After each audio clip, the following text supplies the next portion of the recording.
En découvrant tous ces saints et ces saintes qui t'ont précédé sur le chemin de la sainteté, tu as peut-être remarqué que la plupart d'entre eux, enfin pas tous puisque certains ne savaient même pas lire, mais beaucoup tout de même, tenaient un journal spirituel. Ah, là, les jeunes de l'aumônerie, vous pensez, elle va encore nous parler du carnet de gratitude.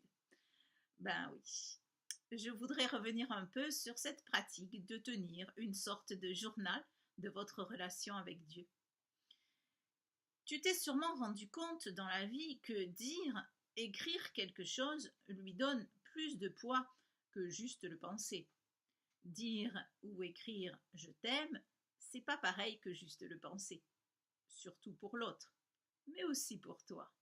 Ça t'engage quand même plus de le dire ou de l'écrire. C'est pareil pour pardon, j'ai besoin de toi, ou tu es beau. Tu vois, dans ta relation à Dieu, c'est pareil. Ce que tu dis ou que tu écris s'inscrit dans ton cœur et dans ton esprit plus profondément. Que ce soit de la louange, de la gratitude, une demande de pardon ou l'attente d'une grâce. Le pape François, dans son message pour les JMJ en 2017, encourageait à tenir un journal spirituel au quotidien. Il disait que ça permettait de rester connecté. Pour écrire ce journal, pas besoin d'être fort en français.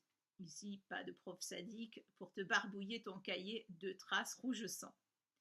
Et puis, tu peux aussi faire des dessins, y coller tes prières préférées, noter les clins d'œil de Dieu, les clins d'Dieu. L'essentiel, c'est de s'y tenir, quelques mots chaque jour. Un excellent truc pour persévérer dans la prière, c'est de noter chaque jour le temps que tu as passé à prier.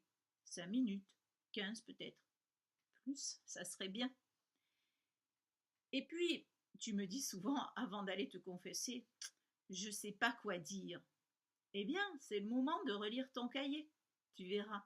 Tu y discerneras comment tu pourrais mieux répondre à l'amour de Dieu pour toi.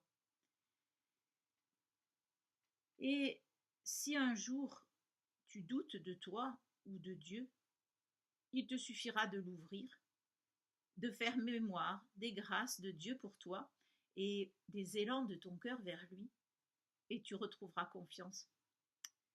Allez, je vais te faire une confidence, une fois n'est pas coutume. Voilà mon premier journal.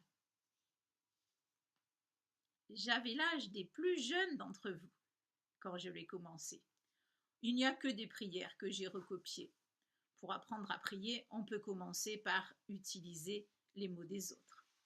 Dans le deuxième, j'ai commencé à écrire mes propres prières. Voilà, après j'ai surtout tenu des journaux avec les bêtises et les progrès de mes enfants. Et je n'ai repris le carnet de gratitude qu'avec toi, à l'aumônerie. Tu vois, il n'y a pas d'âge pour commencer ou pour recommencer. Alors, ce cahier, tu le ressors de ton tiroir ou tu le commences aujourd'hui